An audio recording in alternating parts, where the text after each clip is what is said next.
नमस्कार दोस्तों, स्वागत है आपके अपने YouTube channel study with Arvind में। जैसा कि आपको पता है कि मध्य प्रदेश सब इंजीनियर 2022 की वैकेंसी आ चुकी है और जिसमें 3435 पोस्ट हैं।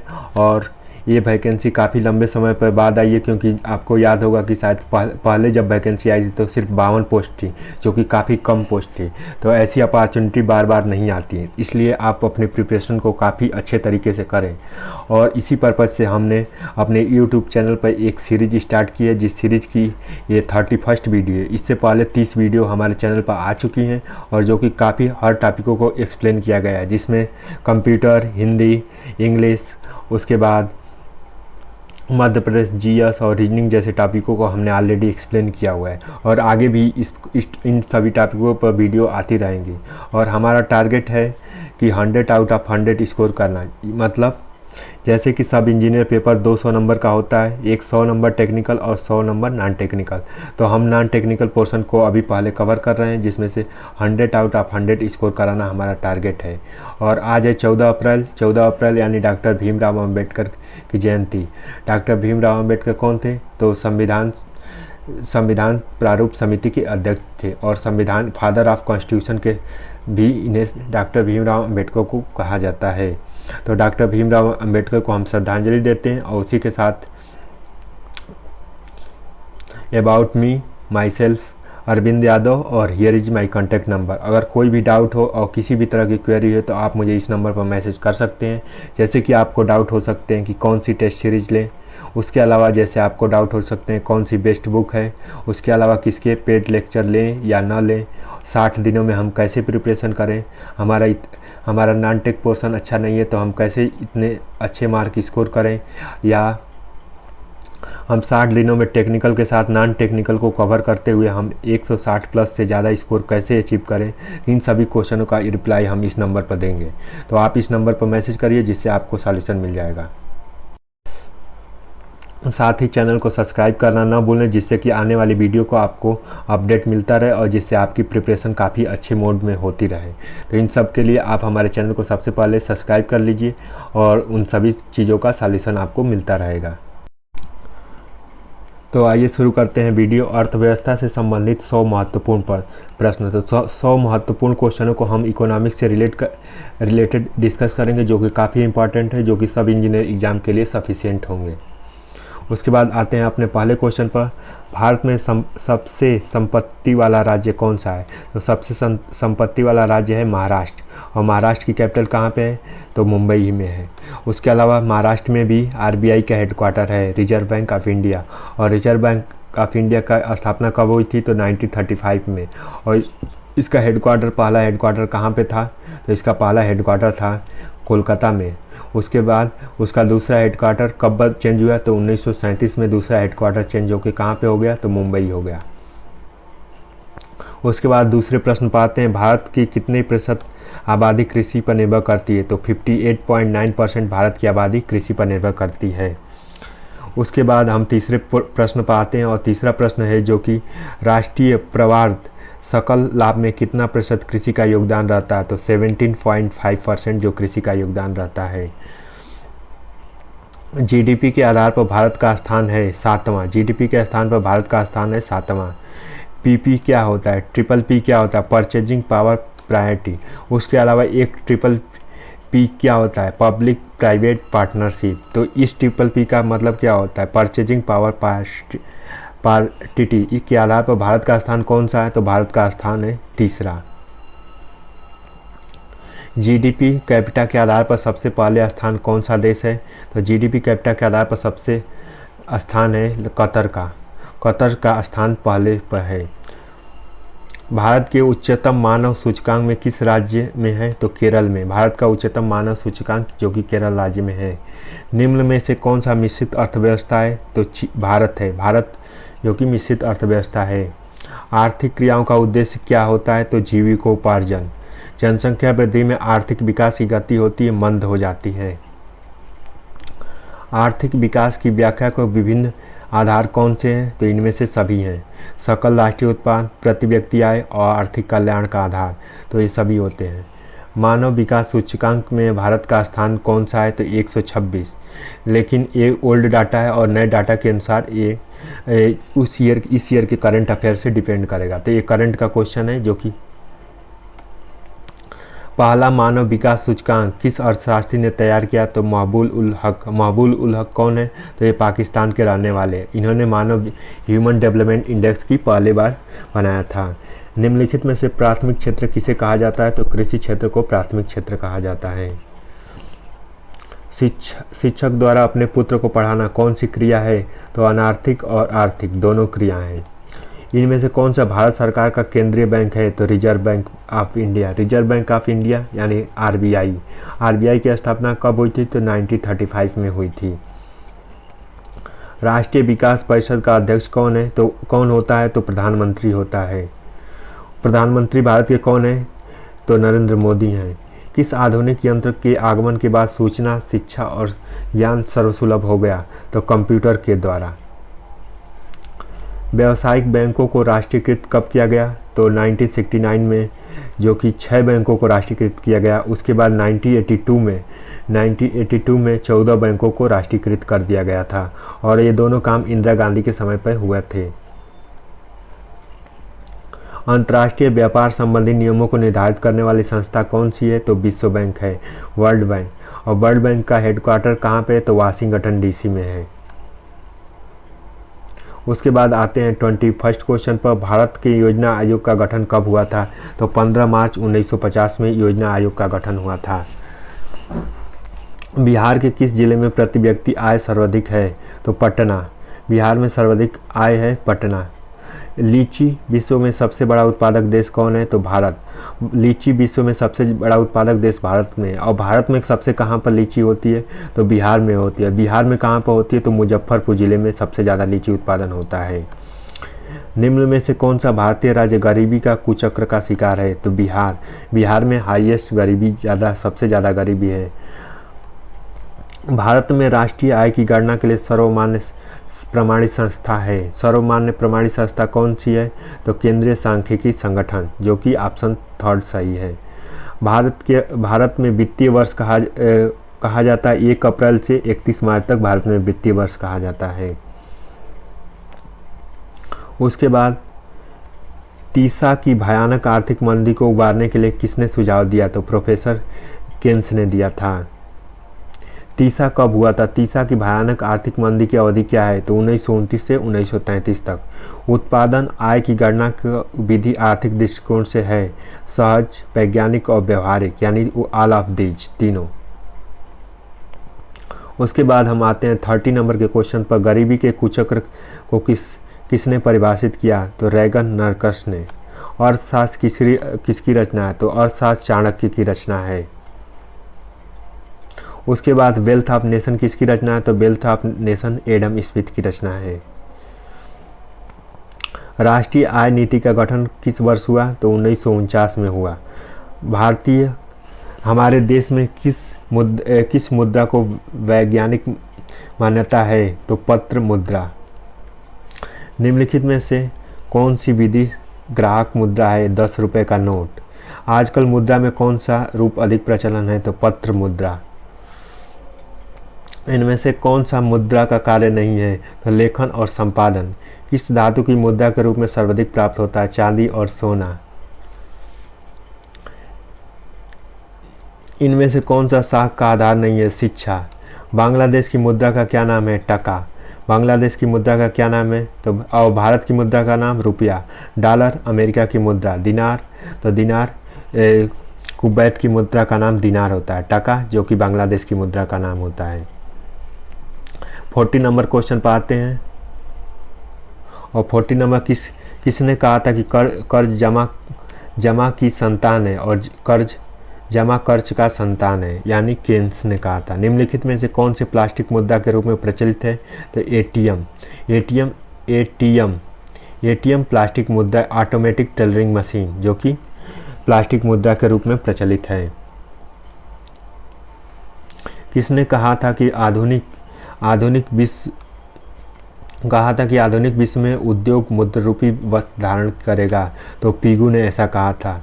क्षेत्रीय ग्रामीण बैंकों की स्थापना किसने की थी? तो 1975 में हुआ था। सहकारी नियोजन समिति का गठन किसके नेतृत्व में किया गया? तो सहकारी नियोजन समिति का गठन आर.सी. सरैया ने किया था। भारत में वित्तीय राजधानी किसे कहा जाता है? तो मुंबई को, और मुंबई में ही सबसे ज़्यादा धन होता है महाराष्ट्र में। गैर संस्थागत वित्त संस्थान करने वाले लोकप्रिय संस्थान महाजन। भारत में सहकारिता आंदोलन प्रारंभ कब हुआ? 1904 में। तो भारत में जो सहकारिता आंदोलन शुरू हुआ 1904 में। 1905 में क्या हुआ था? तो बंगाल विभाजन हुआ था। उसके बाद इनमें से कौन सा एशिया का सबसे पुराना शेयर बाजार है? तो मुंबई एशिया का सबसे पुराना शेयर बाजार है। मुंबई स्टॉक एक्सचेंज नाम से भी जाना जाता है। आर्थिक विकास का तीसरा क्षेत्र क्या होता है? तो 3 क्षेत्र होते हैं, प्राइमरी, सेकेंडरी और टर्सरी। तो जो तीसरा क्षेत्र होता है उसमें सेवा क्षेत्र आता है। और कृषि क्षेत्र किस में आता है? तो प्राइमरी सेक्टर में आता है। उसके बाद राष्ट्रीय ग्रामीण रोजगार गारंटी योजना किस महापुरुष के नाम पर है? तो राष्ट्रीय ग्रामीण रोजगार गारंटी योजना यानी नरेगा का नाम चेंज करके किस पर कर दिया गया? तो मनरेगा मतलब महात्मा गांधी राष्ट्रीय रोजगार गारंटी योजना। तो ये कब किया गया? 2 अक्टूबर महात्मा गांधी की जयंती पर किया गया था। उसके बाद स्वर्ण जयंती शहरी रोजगार योजना किस वर्ष शुरू हुआ? तो 1997 में। एक अर्थव्यवस्था की आधार संरचना का निर्माण होता है तीनों में।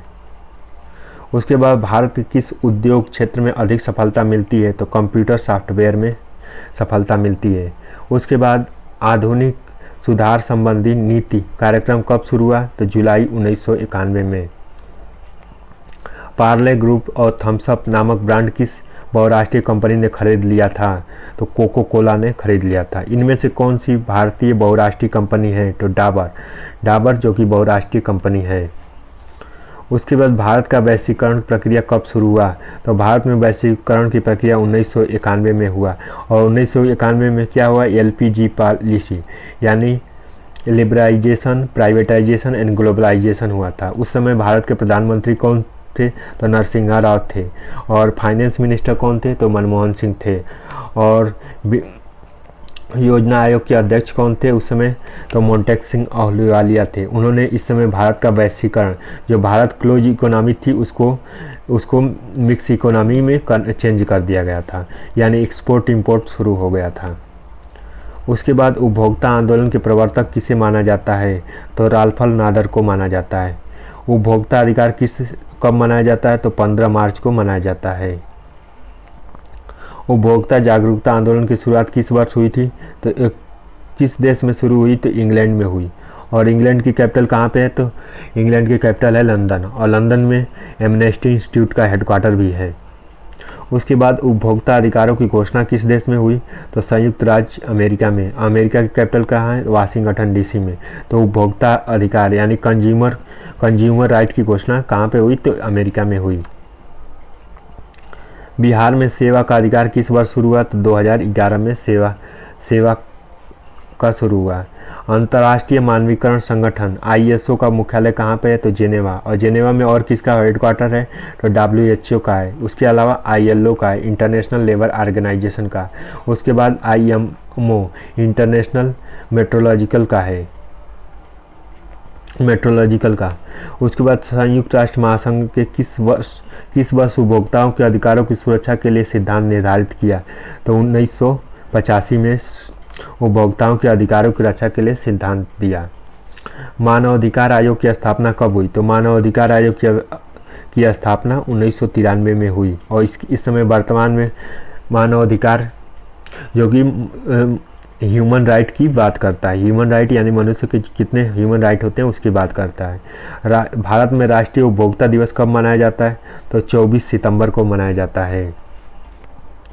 निम्न में से कौन से भोज्य पदार्थ शुद्धता की गारंटी देता है? तो एक मार्क जो कि शुद्धता की गारंटी देता है। भारत में उपभोक्ता संरक्षण अधिनियम की घोषणा कब हुई? तो 1986 में हुई।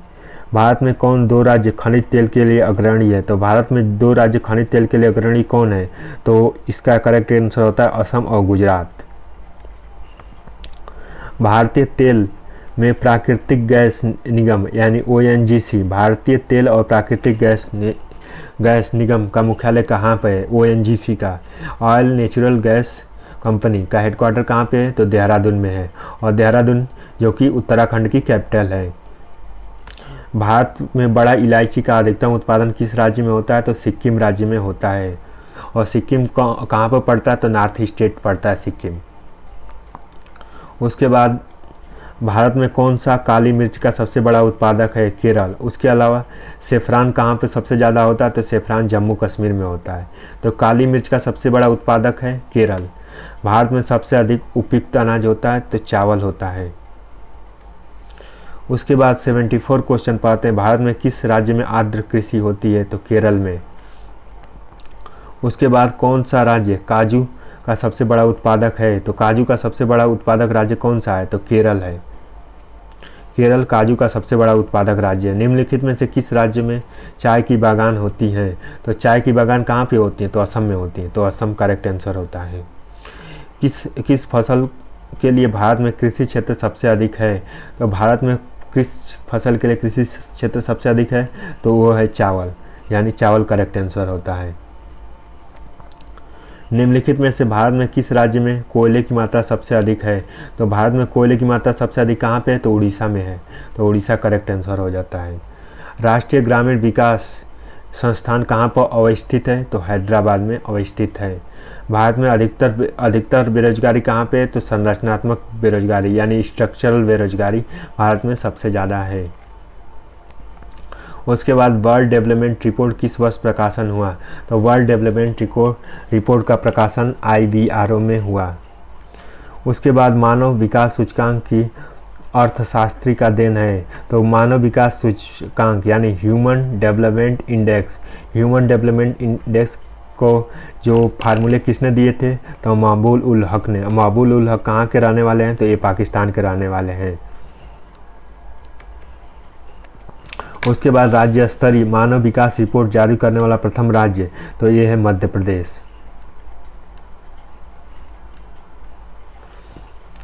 अर्थव्यवस्था से आप क्या समझते हैं, तो बंद अर्थव्यवस्था से आप क्या समझते हैं, तो बंद अर्थव्यवस्था का मतलब होता है कि जहाँ पर न आयात हो न निर्यात हो, ऐसी अर्थव्यवस्था को बंद अर्थव्यवस्था के रूप में जाना जाता है।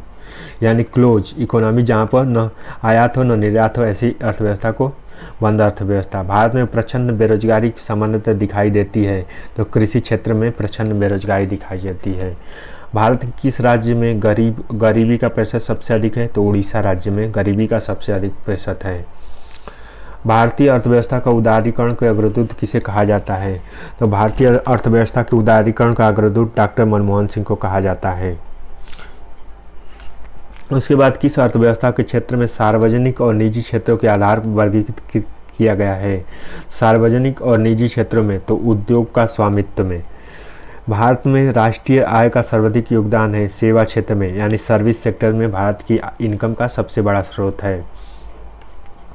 उसके बाद 90 नंबर क्वेश्चन पर आते हैं, देश के राष्ट्रीय न्यायाधीश की स्थापना कब हुई, तो 1950 में हुई। निम्नलिखित में से किस राज्य में प्रति व्यक्ति आय सबसे अधिक है, तो गोवा में। भारत में राष्ट्रीय आय की गणना किस विधि का प्रयोग किया जाता है, तो A और B दोनों विधि का प्रयोग किया जाता है। हिंदू वृद्धि दर किससे संबंधित है, तो राष्ट्रीय आय से संबंधित है। उसके बाद भारत के राष्ट्रीय आय समकलों को आकलन किसके द्वारा किया जाता है, तो केंद्रीय सांख्यिकी संगठन द्वारा किया जाता है। निम्नलिखित में से आर्थिक विकास का बेहतर माप कौन सी है, तो प्रति व्यक्ति आय है। उसके बाद देश के लिए राष्ट्रीय आय का पहला अनुमान किसने तैयार किया था, तो दादा भाई नौरोजी ने। और दादा भाई नौरोजी ने पहले आय का अनुमान लगाया था जो कि 20 रुपये था।